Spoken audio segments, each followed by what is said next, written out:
Hello, welcome back to another SwansCast podcast. We've got another episode for you this week. It's going to be a little bit shorter than normal, unfortunately. Got a lot going on, as I said last week, so trying to squeeze them in as much as we can, but they might not be the full length stuff you're used to, but that's fine. We'll get out as much as we can going forward. There should also be, fingers crossed, I'm not going to promise, but there is planned to be a Blackburn preview recording tomorrow. It's later than I wanted, but it will be up, hopefully, unless plans change, which could happen. So if you don't see that, to apologise, but it is planned. But yeah, subject to change. But Ben is with me this week to catch up all about the Swans and another win to talk about. Been a while coming, but we're going to chat about that. We're also going to talk a little bit about some of the players that are out of contract and whether we think they are pushing for new deals. Not all of them, but there's been a few that have been featuring in recent games and have actually been playing pretty well, I think is fair to say. So we'll touch on all of that today. First of all, Ben, Sunderland away. Initial thoughts? Well, it's nice to be back talking about a win, isn't it? I feel like every time we come back and talk about a win, it's been a while. There's a few losses sprinkled in as well, but no, brilliant away performance. Could have ran away with it in the first half, didn't. And we do have the old Swansea City way of letting teams back in, but got over the line at the end just by the skin of our teeth. But 3 points, and lucky we did get the 3 points because everyone around us down the bottom seemed to pick up a win that day as well, didn't they? Yeah, the fixtures around us and the teams below us, they didn't really go in our favour. There was obviously a couple that didn't quite help themselves out. Stoke falling into relegation zone being one of them. Losing to Cardiff, which is funny because you could say Cardiff did us a favour, but had Stoke won that game, you could argue Cardiff would have been pulled into the relegation scrap. But I think maybe that win has kind of given them enough buffer to keep themselves above it, at least for now. But We'll perhaps look at the table a little bit more detail later on. It was definitely an important 3 points, and we talked a lot about the form of just adjusting my microphone. Apologies. The form of our recent results and how maybe the tough teams that we have played needs to be taken into context, but that only matters if you then go and beat the teams that maybe aren't these tough teams. Not to say Sunderland are not a tough team. I think it is still a tricky fixture in this league. There's no easy fixtures. But we played the top 6 in an 8-game spell. And obviously we got 2 wins, which on paper, across the season, isn't too bad. It's just when they came in an 8-spell run, it looked horrendous on the form table. He's backed that up now. That has ended, that run of tough fixtures. We've gone to Sunderland, who had a new manager. They've been on a bit of poor form, and he's backed that up with a win. We said it needed to happen to show the positive signs have been embedded in and we can continue to progress, and that is what we've seen. Yeah, definitely. And I think we were all quite calm. I think you heard a lot of people say relegation battle a few times in the season, when under Duff, when under Sheehan, and a little bit under this spell. But I think we saw sprinkled in the losses. There were some good performances in first half, second half, what have you. Did we expect to win? I mean, it was a tough fixture to predict, wasn't there? New manager coming in temporarily. Didn't know what type of Sunderland were going to turn up. But truth be told, key chance that we had with Plaheta, and, we could have easily been 3-4 up half time and the game would have been gone. Didn't bury some of our other key chances that we had, and we did let them back in. We'll talk a little bit about the goal we conceded. It was poor from the set piece. Yeah. And we relied on a last-minute save from Rushworth to stop their keeper from equalising. So, on the balance of it, we definitely deserved to win, but it could have been a calamity right at the end. Yeah, goalkeeper shot on target. Nuts, isn't it, in the league game as well. But you're right. I did say I was confident that we would go and beat them before the manager got sacked. When that happened, I wasn't so confident anymore because I thought there'd be a bit of a bounce. So the fact that we went out in the first half and kind of dominated the game really was a good thing to see. And it shows that all the work that Luke Williams has been doing with the squad in these games that are deemed to be the tougher games has really paid off now. The longer, obviously, they're together, the better they're going to get. And arguably, the easier our fixtures have got since he's taken over. We got all the hard ones out of the way, maybe done all the hard work, and now hopefully he can maintain the form going forward and the good performances into these games that are a little bit easier to maybe do some damage in. However, as you mentioned, we did concede a poor goal, and that remains a concern to me, that no matter how well we might play and we might dominate large spells of games going forward, it does seem that there's still defensive issues there that could, I think, last until at least the summer if he needs to get some personnel or key themes across in the summer when it's got a bit longer. So not saying it's a massive concern that it's going to cause us trouble and end up putting us down, but I don't think we've seen the last of our defensive troubles, and we'll talk about all of the goals, including that one we conceded going through the game now. So let's start with the positives, though. First half, obviously dominated the game. Ronald, in particular, really showing up. I think we've been talking about his assists and lack of assists, but not necessarily his own fault, with other players kind of failing to put their chances away that he was serving to them on a plate. And it looks like on this game, he turned up and thought, you know what, I'm just going to do it myself. Yeah, I mean, admittedly, obviously, like you just alluded to, we talked about how he hasn't been getting his assists. I didn't really think he was going to bag a brace on the weekend. Nearly got a hat trick. Could have got a hat trick. I think when it comes to his shooting ability, obviously we've only seen him very limited amounts so far, but I didn't think he was due a goal. You know what I mean? I thought he was due to set a couple of people up. But I mean, obviously we'll talk about both goals. The first one, brilliant move. He's straight onto the loose ball after Cullen's header, which he really should have scored. But straight onto a second goal as well. The touch to bring it down. Yes, this is what I mean. Like Placheta, he missed a key chance, but then Ronald sort of made that chance for himself in my eyes. Brilliant ball by Allen. I'm not saying, but most of the players we've had over the years would not have touched that down. No, and been able to get out of his feet and keep it low. Brilliant finish. He turned a half chance into a brilliant opportunity. Deserved the 2 goals he got. I thought he was outstanding. Yeah, I thought he was outstanding as well. He was causing trouble to Sunderland all game. I bigged him up pre-match in a couple of pre-match Sunderland podcasts that invited me on to discuss the game. Really bigged him up, and he delivered for me. So that's always nice to see.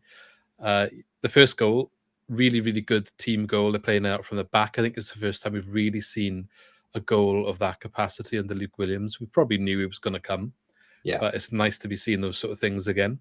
A lot of touches in our own half, and then a quick direct sort of, I don't know if you'd say counter attack, but I think they made the space in their own half, which is the whole point of this philosophy. Yeah, and then the gaps appeared, and it would directly cut through the gaps then. Yeah, baited the press and played through them. So it's one of those ones. It looks like a counter attack. It's not, but we transition from one end of the pitch so quickly. It appears that way, doesn't it? Yeah, the likes of Timon, Grimes, all involved. Grimes played actually quite a nice ball in that passage of play. Placheta as well. Who else got involved there? I think he plays it up to Timon. Timon got the ball in. I was going to say the assist, but Cullen robbed him of an assist this time rather than robbing Ronald of one. You are right. I think Cullen, he gets his head on it first. It's like a whipped ball in from Timon from the left. And Cullen half like bent over header, wasn't it? Not really a diving header, but kind of leaning into it. But anywhere in the goal except down the middle where the goalkeeper is, and he puts it straight down the middle. You got the power and the technique correct. Just the placement. We haven't been used to having, as you mentioned, a player like Ronald who's running in for that tap in. Well, I say tap in. It was a good finish. Coming in from the far side, quite often we haven't had that. So go back a few games, and that's just a missed chance, isn't it? And we've just been a bit picky, I think. Obviously, not really criticising Cullen, but as a bit of constructive feedback. He probably should be doing better, and he should be the one scoring that goal, really. If we're looking at the grand scheme of things, we probably do need a striker that is going to put a few more in. We've been rotating through him, Yates. Lowe's probably due to come back, I think, at least maybe feature from the bench this weekend. And one of them needs to start putting these sort of chances away more regular. Yeah. I think it's fair. Obviously, Yates has been the one that's been talked about a lot with, again, in the 6-yard box and throwing himself at the ball and just missing. I mean, it's one chance. I think Cullen, to be fair, hasn't really had as many minutes and as many clear-cut chances like that, but I do agree. I mean, we're sort of spoiled with Perot. I know Perot didn't score many headers in this case, but in and around that area, it always ended up in the back of the net, so it's sort of a transition away from what we're used to. Also, though, headers are more difficult to score. It's not as if that was just on a plate for him on his left foot. I think I'd back him every day of the week to finish it if it was that. So I think he deserves to carry on playing, though, Cullen. He's looked sharp to come back in. I'm not saying he should be dropped by any stretch. If I'm just being picky, I just think he should be scoring that, because you can't always rely on the incoming winger to then put it away. But that was the case, and Ronald got his first goal for the club. You probably weren't expecting him myself to be the first goal scorer of the day, but he's the one that got it. Got a goal before an assist. I would not have thought that based on his first few performances. And then he went and got a second one about 10 minutes later, and equally good team move, really good pressing actually, which something we were promised under Michael Duff, but one of the best examples we've probably seen all season. Joe Allen nicking a ball in the centre of the pitch, I think just above the halfway line in the opposition half. Yeah. And yeah, he's played quite a quality ball in to the right hand side of the pitch, and Ronald running on. He brings it down quite well, but it is bouncing and it's a bit of a difficult ball. But he strikes it on the half volley and keeps it as low as anything. Very, very good technique to place that into the bottom corner. Very good shot, I think. And I wasn't necessarily expecting. Well, we don't see it, do we? We're not used to seeing that sort of play, as you mentioned. Well, it was lovely to see Joe Allen rolling back the years. It's been a while since we've seen him charging up, winning a loose ball like that. It was poor from Sunderland. We can't ignore that. If it's the sort of thing that if we did, we'd say we've gifted them a goal because they did. The pass then, it was on Joe Allen's weak foot into Ronald, so obviously that's probably why it was a bit more lofted, bit of curl on it, so not ideal to be taking it down. To be honest, if Ronald hadn't taken that brilliant touch, you would have said that's a missed opportunity. Allen should have played a better ball. But the touch to bring it down mid-air, and I'm pretty sure he hits it straight after his first touch, and he didn't take another touch of the ball. Brilliant. Yeah. And, what people, he made it look so much easier than it was. When it's a bouncing ball like that, and you got a defender coming in from the side, it was really easy just to lean back and sky it. And he was really composed. Go back to his first, I think it was the first game he played at home. Took a shot and went out for a throw in. I was like, oh, so this is why he was a million then. He needs to work on, his one-on-one ability, what have you, in front of goal. If he's like this again, he's probably one of our biggest assets already. I don't mean to hype someone up. I know he's young as well, but I think one issue that we've talked about on the podcast before is worrying in the future. Who's going to be sold next? Yeah, because we don't have that many players of value. All of a sudden, I'd say he's worth at least treble what we paid for him. Seriously, yeah, no, his stock's rising all the time. I think if he keeps performing in the English system, it's just going to add money onto your value, isn't it? So no one knew who he was before. I'm not saying the Championship is as widespread and known as the Premier League, but it's definitely got a certain amount of audience. People are going to step up and notice if you start performing in this league, especially. So hopefully he continues. I wouldn't like to lose him, and I was early to be talking about that, but if he does keep putting this sort of output out, it's only natural that there will be conversation around that in the coming months or hopefully years. But you know what it's like at Swansea. Maybe years is a stretching it, but we'll see. We'll have to wait and see. Exactly. Do we want to mention his celebration? I mean, I feel like it's going to become a bit of a running meme now, isn't it? He's going to keep doing it. The fact his name's so close to Ronaldo, and he's just gone and done that in front of I think it's their main home end or the main stand, the Sue. I mean, I'd like to see him break out of it because I feel like he's good enough to have his own personality. I think he idolizes Cristiano, doesn't he? So I feel like that's where it's come from. And then having such a similar name, it's quite easy to latch on to, isn't it? Yeah, I suppose. I'm sure he did it for his old club. It's a celebration. At the end of the day, he can do what he wants, can he? Yeah, it is. I think everyone will love it when it's your player and hate it when it's not. One of those sort of things. But you are right about the goal as well. If we conceded that, we probably would be slating it. But what I will say is, I'm not sure when it was, but a couple of weeks ago, I was saying we do concede goals like this all too often against good attacks, where we lose the ball, they're straight on us and through, and there's a goal. And we don't score enough of them. Why are we never getting these opportunities against opposition? We seem to concede a lot of them.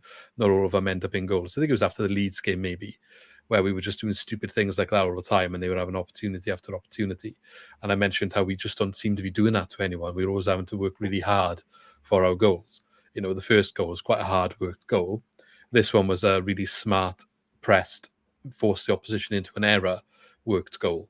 And it was nice to see both aspects are stuff that we can do really going forward. You get, the build-up play, the build-up play, the pass inside for the first goal. That's obviously Luke Williams' bread and butter, what he wants to do perhaps with the system. But then the off-the-ball stuff as well, the high press, the high intensity. The reason why he wants to play with a high line that I've criticised so much is for that sort of opportunity to come that we scored the second goal from. Exactly. And now that we've got pace on both flanks as well, we're able to capitalise on that half chance we have to break quickly. Before, you would have had our wing backs probably lacking pace and their starting position was deeper. You didn't have the players to play into. Now all of a sudden all Alan has to do is take 3 steps forward and he's able to play a ball into Ronald and he's in. I guess that's the difference. Yeah. That's what wingers gives you. It's the same with the first goal. If Calling Cullen, out for wingers for ages. yeah, if Cullen had that same opportunity, but we had wing backs instead, then you would have had whether it's Key. Let's say people are fit. Let's be fair. So Key or whoever have your right wing back, they would have been high. They would have been wide as well. Though our wing backs, they typically wouldn't have been at the back post waiting to follow up on a loose ball. Yeah. Wingers are more inclined to take that position because they don't have to worry too much about getting back. So yeah, I'm all for finally switching to wingers. It's been too long. We've had the wing backs, I suppose. I agree. I agree, definitely. I've been calling for it for a while. It's like Russell Martin shifted anything we had left in that category out. And it's nice to see it coming back. And it looks like maybe it's here to stay based on recruitment from January. So we'll wait and see. And as for the other winger, Placheta, apologies if we get his name wrong, it's quite a tricky one, I'll be honest. Actually have an association with somebody who is fluent in Polish, said his entire name out for me, and there's absolutely no chance I'm repeating that. So don't expect it because I can't say it. His first name is rather tricky. It's not at all how it's spelt, and it's hearing it in the natural tongue. I was stumped a little bit, I'll be honest, but yeah, we'll go with Placheta. But yeah, Alan again, I think wins the ball up on the byline on the right hand side. It gets worked over to the other side, and Placheta actually makes quite a good opportunity for himself. Maybe should have done a bit better. But he forces the keeper into a good save. But it just shows the dominance we had in the first half. He doesn't seem the most clinical of players, if we're being honest. There's been quite a few half chances or clear chances he's had now since he's been integrated into the team, and it's you're expecting one or two of them to go in. But equally, what I'd say is I don't think a lot of wingers would have these chances in the first place. He's one of those players who gets into better positions the most, so probably has better chances the most as a result. It's just I think I've said before, he's one-footed, so he's predominantly using his left foot. That probably makes it more predictable for defenders and goalkeepers as well, what he's going to do. And then when he is using his left foot, technique of striking the ball probably isn't up there with maybe some other wingers in the league. But I mean, for what we got him for, it's a short-term deal for free transfer. You really can't complain, can you? I think he's been speaking about wanting to extend and stay longer. So I know there's some concerns that we were in a no-win situation where if he's bad, obviously we won't keep him. And then if he's good, obviously someone else will get him instead. But we'll wait and see. Maybe there's a chance that he extends. I mean, if he does well, I'd like to think he stays, to be honest. He's definitely not going to get any Premier League interest because of his injury record. Yeah, and we've taken a punt on him, so I would imagine he would appreciate that. You're talking about bigger championship clubs or foreign clubs coming in at that point, and you're thinking, well, he's finally getting game time after about 18 months of nothing. He's getting a system which seems to suit him. I'd be surprised. It would just come down to money, I suppose, wouldn't it? Yeah. If any other clubs would offer more, but I think he'd be inclined just to finally stay putting up some stability. I think if you look at his career as well, he obviously was getting into the Polish national team before he had a big injury.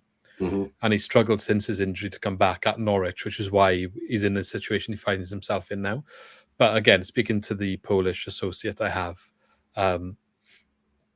following the national team himself, he was saying how he was considered the next big thing a couple of years ago before he had this injury, and he started getting into the national team, and he was very, very highly thought of. So it's probably in his best interest to get into a club that he can build his confidence up again, backs him to be playing, and so he can kind of get back into his stride and back to where he needs to be, because I feel like he's still young enough that he's got a career ahead of him that he can, if his aspirations are to get back into the international fold, it's not game over for him. He just needs to be playing.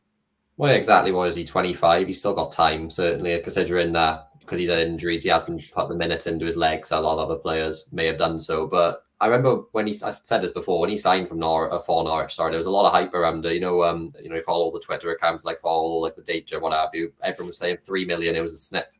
People were excited. Obviously, he's ridiculously quick. He was then also, so you can't teach that. But when he was younger and it was just raw talent that had the potential to grow, people were giving him Premier League shouts and, stay there for a couple of years, come up with Norwich or without Norwich, what have you.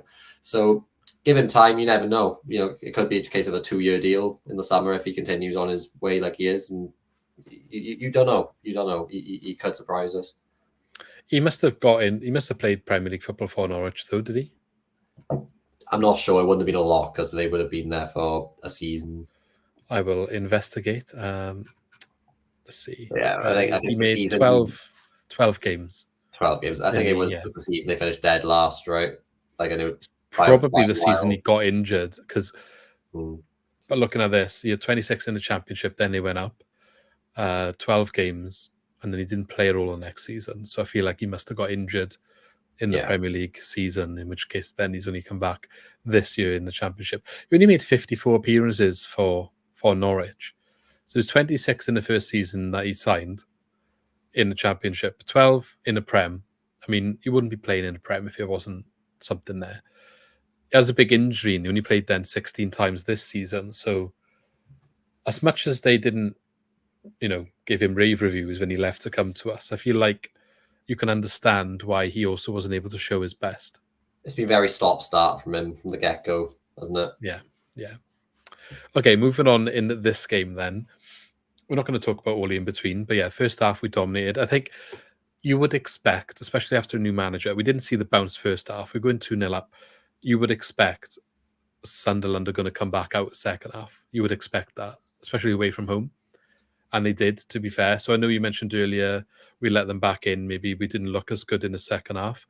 Arguably, maybe you'd expect some sort of reaction from the home team. So probably was always coming. And I guess it emphasises your point where we should have maybe finished more of our chances. I think our 3-0 is an even trickier challenge for them to come back into. And maybe you just don't see it's just game over and it fizzles out.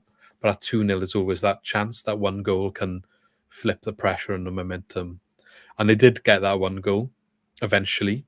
Luckily for us, perhaps when it came in the 77th minute, meant there wasn't an awful lot of time left afterwards. Luke 9? 9? Luke 9, yeah. And as much as we've credited Josh Timon for his attacking work, and rightly so, I've been quite vocal about his suspect defence quite often this season. And I think we saw the worst of it again here. His starting, it's a free kick. It's a ball whipped in, bends in front of the keeper, so he doesn't come to claim it. And there's a runner, and he just scores. Easiest goal you'll ever see. But the runner, it's so poorly marked. The starting position from Timon, he's letting the runner be like nearly a metre more goal side than he is. So when the runner starts running and he curves his run to beat the offside trap as well, he's got zero chance of even ever recovering. He's just never going to recover.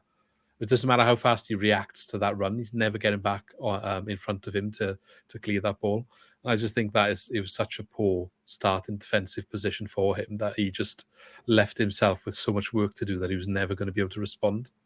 Like, it was poor. And the only thing I'd say to try and put myself in Timon's perspective, he's looking along the line.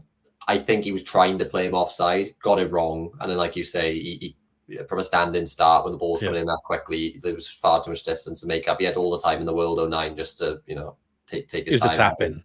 Yeah. It was a tap-in. Which is weird when you think it's a bouncing ball's a header, but the tap-in's the best way you can really describe it. I think he will have his drawbacks in situations like that. He gives more than he, loses. I don't know. Someone trying to say. He's got areas to refine, hasn't he? Yeah, it has more benefits and drawbacks, is what I was trying to say. But yeah, set pieces is always going to be an issue when we play a sort of a style of play. And, go back when we've had previous managers, Potter and Martin, what have you. I think we spend so much time with on-field work. Something's got to give. So obviously we spend less time on set pieces defensively, and that's the result from time to time. Yeah. Well, we've got a coach that's quite decent at set pieces, don't we? Yeah, we do, but also you got to put the minutes in. Obviously, we're not there. We don't know how much minutes they're putting into everything, but it's just been a clear trend since we come back down to the championship, isn't it? When Cooper was here, when Duff was here, don't think we've really seen the same sort of issues with set pieces. And then when the style of play improves, probably because we're putting the minutes into that. Yeah, no, that is true. There's a clear correlation with it, and it was always the same in the Premier League under Michael Laudrup, Brendan Rodgers, Roberto Martinez. I think they all had the same. When we played this way at its best, that's always been one of our big weaknesses. Yeah. Also an area we don't score the most goals from as well, to be fair. But maybe Luke Williams, especially from corners, seems to have a different outlook on that. And I think we'll see that develop. hopefully over time, it's not something that's going to happen overnight. But when he was at Notts County, obviously how many goals they'd score from short corners all overall, but short corners. Well, we've had one this season. Yeah. To be fair. We'll have to wait and see. We've had some mishaps as well, but it's early days. Yeah, it will come. I think that's something he'll invest more time into in the summer than now, personally, but we'll see. Okay, so obviously we managed to hold out. You mentioned earlier the Sunderland goalkeeper, Anthony Patterson, managed to get on the end of a corner. I believe it was a corner or a free kick that came into the box late on. Had a good header, to be fair. I don't know how he was free in the box. If people just thought he's the goalkeeper, I'm not going to bother marking him because he's not the target. But he got a free header, essentially. And it was a good save from Rushworth, actually. Yeah, down low to his left. It was a good header. It wasn't, everyone thinks, it's a keeper. It's probably like a fluke. No, if that was a centre-back striker, you'd say, yeah, that's what you expect of them. It's, you'd be fuming, wouldn't you? I was just like waiting on my phone thinking, is it going to come through goal notification now? Imagine it coming through 2-2 and just see the goalkeepers equalise. You're like, oh. No, I know. And when I'm watching the stream as well, I always stupidly forget to turn off the app, and it comes through beforehand, and they're like, oh, nothing notification yet. I was in work as well, so I was trying to like watch it on the side, but nothing came through, luckily, and there was no goal. But we managed to hold on and get 3 points. I think it was very important. 3 points for Luke Williams, as I mentioned earlier. Looking at the other results, as you mentioned, there was a lot of teams that we would have rather didn't get wins that did get wins. And some of the games that they got wins in, you would really not have expected. I think Millwall is the one that comes to mind. Well, Southampton. Who was it? Sheffield Wednesday, QPR, Millwall, Huddersfield, us. Yeah. All won. So it was only Stoke and Birmingham, I believe, out with like the bottom 7 or what have you, actually lost the game. Yeah, so Birmingham, who looked like maybe they were on their way out. Blackburn drew, Plymouth won, Cardiff won also. So yeah, basically 14th downwards, everyone just picks up. Obviously, I'm discounting Rotherham because they're relegated, if we're being honest. They're just on a massive losing streak. The points deficit's just huge as well. Yeah, indeed. But yeah, big win for Millwall. New manager for them as well. Neil Harris coming back in and beating Southampton in their first game, which I wasn't expecting. I don't necessarily rate Neil Harris that much. Maybe we're biased for obvious reasons. He's just been in League 2 and League 1. He's come back up to the Championship after not really doing very well down there. It is weird. I think, League 2, League 1 Championship same season, especially seen as from the League 2 club, I believe he got sacked. So that's what I mean. I don't really... The stepping stones there don't quite add up, but I think he's more suited to Millwall. They tried switching their style of play, making it more modernised. It hasn't worked. I think Neil Harris is probably getting them back closer to what they know with their identity. They'll push up the table a bit as well because, that they're a point above the relegation zone. I think the quality in the squad, it's not like a playoff squad, but they shouldn't be down there. I really don't think that. Yeah, they've been having a bit of a tricky season. I feel like a big name might go, though, whether it's a Stoke, a Millwall, Birmingham. I feel like Birmingham... I almost feel like Stoke need to go, honestly. Every single year I say Stoke are going to... They need a reset. Yeah, every single year I say Stoke are going to go, push top 6 this year. They're finally going to get together because they've had so many, good managers come into that club and just, Alex Neil couldn't sort it out. And I've always said he's up there, consistently does a good job at Championship level. He just couldn't do it there. So... I worry for them financially, but then I worry for anyone financially who comes down from the Championship, to be honest. It's such a gulf, Yeah. You have some wages of players who are like, near enough on Premier League money. Stoke especially, because they went nuts after they got relegated from Prem. They're still recovering from that. Some of the money they spent, honestly. They kept Allen around on 80k a week. Lucas, what was his name? Ryan Woods. Remember that saga? Yeah. Well, he's Ben Showman and Millwall now, isn't he? I'm not sure if he's even down in League 1, Ryan Woods, no. Has he gone further? I think he's dropped down the division, yeah. I'll have a look now, actually. Maybe on loan. I know he was there recently. Exeter, he's gone? Okay, fair enough. Exeter on loan. He's probably getting on a bit now, though, is he? Exeter on loan. Yeah, he's 30, yeah. Well, he's on loan. Palmer. He's not even at... he's moved about years now, mind. He went... Millwall to Stoke on loan, Stoke to Birmingham on a free transfer, Hull then bought him, loaned to Bristol Rovers, recalled in January, and then on loan to Exeter. So 7 million he spent on him, man. Yeah, but he was the big thing at Brentford when he was there. He was, but if Brentford were selling him for 7 mil, they know when to sell a player, don't they? They probably knew he's overvalued. Maybe. But I think at the time we wanted him, we were ahead of Brentford in like pecking order because we just got relegated, didn't we? Yeah, just about. I mean, when I think they just signed like Morpie, was it that time? Maybe or Ollie Morpie, Ben Watkins. Rama. So like, I mean, they knew what they were doing. They funded some brilliant transfers with that move. He went to Yeah. Stoke in the end, obviously, but Yeah. No, that's right. But yeah, so a couple of big names down there. Well, I am curious to see how it plays. Obviously, we're not out of it ourselves by any stretch. But I know Lee was concerned maybe that the pressure of having games we should win might get to us. Seems away from home, we're definitely feeling less pressure. We're getting the job done to an extent. I do think they'll have enough about them to get over the line in some of these games that probably we should be winning. We're still playing everyone that's below us in the league except for Birmingham. So yeah, I, and return of Michael Obafemi as well with Millwall. I am hoping though, home atmosphere, it needs to be significantly improved compared to normal this Saturday now against Blackburn. We've seen it go stale so quickly. We've just come off the back of a win. We've been playing well. Yeah. The reason that we're doing fair Blackburn and coming better, off the back of an extra time yeah, game. to Newcastle. The reason we're faring better away from home is that the fans aren't on the back of them. I really do think it's as simple as that. You play a few back passes nowadays down the Swansea.com stadium, and the fans are just on their backs straight away. It's the way we've always done it. It's just weird. Yeah, I've said this for years. I don't understand it. People were crying out for it when Michael Duff got rid of that potentially, and then you see it back, and it's like forward. It's like, well, the way that we are now playing, you want the opposition to come onto you to make the gaps. That's the whole point of the system. Like you either want that or you don't. And I know Yeah, when you're behind, it gets frustrating, and you want to see a little bit more oomph. But if you're buying into this philosophy, then you've got to be patient. It's a patient philosophy. That is what this style is. You don't get the high 70% possession stats without a patient philosophy. You know, that's how you get there. Now you either I know not everyone perhaps wants that play style, and that's fair enough if that's the opinion. But the general perception when it wasn't there under Michael Duff was they wanted it to be there. So that's what it is. and this is the thing. So that first goal we scored on the weekend, would we have scored that goal at home? Quite possibly not.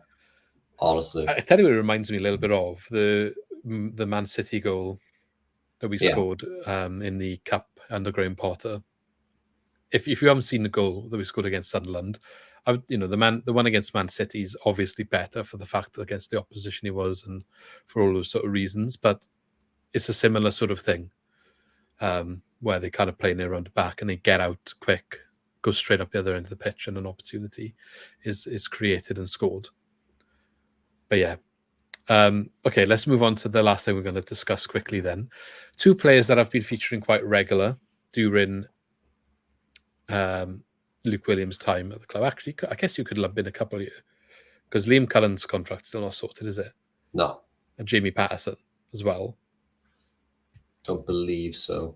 I think he's out of contract in the summer still. They've been ever present all year. But two extra ones who I think the two I've just mentioned, everyone is under the assumption that they should get a new contract.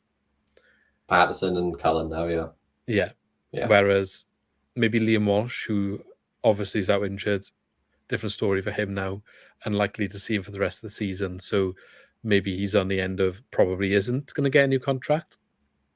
Yeah, You've got the other two then that are in limbo, I would say. And that's Cal Norton and Joe Allen. Cal Norton being reintroduced due to injuries, but has really performed and showed his quality and his use is still there in a way. And Luke Williams seems to want to big him up every single press conference that he's in. And Joe Allen obviously got a big injury at the start of the season, was out for several months. And since he's come back, has also come back and shown that he's still got a part to play. Now, it was easy earlier this season to say maybe they've passed their sell-by date and we need to be more sensible with the wages potentially and reinvest in the squad. But is that still the same feeling? Now they seem to be performing and helping embed this new style. It depends on a number of factors, doesn't it? We don't know, for example, how much each of those players are earning per week. if to run through the list, I'd say Cullen, Patterson, you keep definitely. Walsh, I think you definitely let go because injuries have been relentless. Norton, I'd be concerned depending on how much money he's earning, just because I don't think he can last 60, let alone I 90 believe he minutes. took a significant pay cut last summer. And then Joe Allen, I think he is still on quite big money is the issue. And would he You'd have imagine, though, the age, he'd have to lower it too. Yeah, but this is the thing. We were on about trying to lower our wage budget overall. It's a case of if we are still reliant on those players with their age come after the summer's passed, has it been a successful summer window? You could argue No, not. I think I can't speak for Alan, but I know a little bit more about Norton. Not disclosing the sources, but I do believe when he wasn't going to get kept on last summer, he offered to take a massive pay cut, and Russell Martin still wasn't going to offer him a deal. So he was basically at the door until Russell Martin left, and the club instantly then offered him a deal. I think he just wants to stay, see out his career. He's not that bothered about the payday aspect of it anymore. He just is settled here. His family's here. He just wants to play until he's done, and stay here until he's done. And then maybe he goes into something behind the scenes. I'm not sure, but he just wants something. He wants to stay here, and he's been here 300 games. He made, didn't he, against Sunderland? So I wouldn't necessarily say, and I think he accepts that, the fact that he's not a starter anymore, first choice. But if you've got two left, two right, and then he's a third in each side, if you need him, I do think that's quite a good option to have. I can't deny that he's still got ability, but like you say, you got to use him sparingly. I think you got to accept that, or you got to make sure that he's back up. He's not somebody who, like right now, he's playing. That's because of injuries, though. So Key's injured and what have you. Yeah, and if he wasn't here, I guess who would it be? It would be Darlin now, but when Darlin was also injured, you have then you go to the youth. You're probably back to three at the back at that point, and then you're playing like a winger, a wing back, or something stupid. So I see comes in maybe, but I mean, they've seemed reluctant to do that. So no, we've been unlucky with injuries. That's why Norton's playing. He's fared well, but I think what was the home game? It may have been Leeds. He just shouldn't have been on the pitch after 50 odd minutes. I know that was a tough game, tough opposition to be playing against. But if it's affordable, then yeah, keep him. It's a similar story with Allen, but what we are forgetting with Allen, we don't want to have recency bias. He is ridiculously injury prone. No, I agree. It can't be more than a 1 year deal, and it's got to be for. I think for both of them. Yeah, I think our board doesn't do more than 1 year over 32 or 33. Yeah, I think it's the thing they have. I'd want to say Allen's on not far off 20k a week, roughly, and without knowing what every single player in the squad's on, I'm not sure you can justify giving him more than like 7 or 8, honestly, because I don't feel like he'll play more than 15 games next season. You're not getting out what you're putting in, really. What was that contract 3 years ago? I believe it was a 34 now. Yeah. So 31, he signed that deal. Now it's 34. You would imagine whatever terms he would get offered would be significantly reduced, especially when you factor in the game time he has had since he's been here. Now, it depends if he sees himself wanting another move at 34 or just wanting to stay where he's from but still play. And I think that's what he would need to think about. Okay, I'll just take a pay cut and play at the club that I started at and stay at home, because apparently he wanted to come home for so long. So maybe he will. Look at like Aaron Ramsey, similar at Cardiff, though I would imagine he is on quite a hefty sum. I think players tend to, when they go into a home environment, be more willing to take a pay cut. Whether he will or not, who knows? But I think if it was any other club that wasn't his home team, maybe a little bit more reluctant. Yeah, like you said, you go back to when he was at Liverpool and, getting ready to leave. He much would have rather come to Swansea than Stoke. Stoke ended up offering the sum that was acceptable for Liverpool. I'm sure he had other offers last summer as well. He had an offer from Stoke to stay where he was. Well, not last summer, sorry, when he joined us. But yeah, I think, like you say, there probably will be some room to work out a deal. It's also a case of, do you want to say out with the old, in with the new? We don't have to keep him, despite But I think when you think about the midfield, you've got Grimes, Fulton, they're here, but then you've got Allen, Walsh, Patino, all go in. It's an opportunity to restart, is what I'm saying. If Yeah, three midfielders sounds scary, or three midfielders leaving sounds scary, but it is an opportunity if you've got some wage budget free. It depends on the market's like. We could have options lined up and already agreed. We may be yeah. nowhere near any of our targets. I guess it depends on what targets we have, how much they're going to cost, and is the like right? If you get me, say for example, you sign 2 midfielders, and you're like, well, I can't really do the third, so we'll give Alan a deal. Because how many other areas in the squad also need investment? I guess that's what it comes down to. Yeah, I mean, it's a tough one. Wingers, obviously, we got a couple to sort out in Blair to maybe extend. We got Sago Jr., I know he's barely played on loan. Janelli to come back, keep in mind. So the wing probably doesn't look as bad as maybe we think. You don't know if Cullen and Patterson, they may, you know, we don't know what's going to happen there. So they could be also players that need replacing. There's a lot of factors, isn't there? Yeah, we got so many strikers, but then chances are we're going to be looking to sign one because you'd expect a couple of them to leave. Low, wherever we bring him back, he left under Russell Martin because he didn't think he'd suit the style of play. And now we have Russell Martin version 2. So it's like, can you really see Low coming back in the summer? Probably need another left back. Yeah. Considering Ogberta, we basically resigned losing on a free after loaning him out. Seems like the same problem every year. Left back. Yeah. Needs Good a number 2 left back. While we're on it, Rushworth seems that could be sticking around, which that's an interesting one. That I was shocked. He's come out and randomly said that in an interview without actually any confirmation, and the fact that he's also now said that a few days ago, and there's still been no confirmation. Surely, if the deal is done, surely it's announced. Whereas we're not in a transfer window, I suppose. But no, but obviously when we done Geehy, it was announced it was for a certain term. And if it's only a verbal agreement, it doesn't mean it's necessarily nailed on. No. I mean, the reason I was surprised, not because I thought Brighton would want to go and loan him to a championship rival, because he's playing every week. He's under Margetson, who's goalkeeper coach, who's, England's goalkeeping coach. So obviously that's someone you want to be working with. And the style of play is quite suited to Brighton as well. The reason I was surprised is I thought they could have actually just given him a chance next season. I rate him that highly. I don't think he's far off being ready to take that next step. But obviously they think one more year in the championship may be required. Who's their keeper at the moment? I don't really know. They switch between 2, don't they? It's Steele and I butcher his name. I guess if they're quite happy with who they got now, another year in Championship's not really causing any harm if he's going to play every week. No, it's true. I mean, he's still young, so obviously maybe they don't. They want him to get good experience before taking that step. Because when you take that step up, if you're not ready and you do bad, it knocks your confidence so much as a keeper. It's hard to build yourself back up again. Yeah. Verbrugen, if that's his name, Bart Verbrugen, Dutch keeper. He's only 21 as well. See, like Brighton, obviously they'll be fighting. The youngsters will be fighting for the number 1 jersey then. Yeah, if not, they're just building an asset. They know his value will be higher after another year with us. Yeah, England tax as well. Yeah, of course. Well, there we go. I think that's most of the news we've got this week. As I said, we'll keep putting the episodes out as much as we can, but a lot going on at the moment. Nothing necessarily bad, just time consuming, let's say. Maybe I'll chat about it another time, but not right now. But yeah, so thanks as always, Ben, for coming on the video. And hopefully we'll see you again next week, but we'll see. We'll have to see how it goes. And yeah, Blackburn on the weekend. So they obviously had a game midweek. We're going to entertain them at home. I'm hoping that the game midweek will give us a better chance. They've on the back of 3 league draws, and then they went and drew a 90-minute game against Newcastle.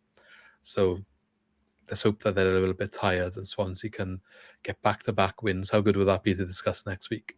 Brilliant. I need a home win in my life. I've been down that stadium too many times and seen us lose and draw. Let's get a win. Well, let's hope that it will happen. I'm sure it won't be too far away if it isn't this time. It does look like maybe things are for this season as a whole. I feel like I got the best feeling after the Sunderland win, probably since the 4 game spell. Duff won, but then there was still people not convinced. I think the feeling on the whole feels a bit better, but I don't want to jinx it either. So really, still a long way to go. Yeah, well, let's hope and let's see next time. Yeah, and on that note, we shall see you all in the next one. Thanks for watching. Don't forget to let us know in the comments what you think about the Swans this week and the win up at Sunderland. Are you happy with the way things are going into Luke Williams, or is it still not what you're after? Let us know in the comments below, and we shall see you in the next one.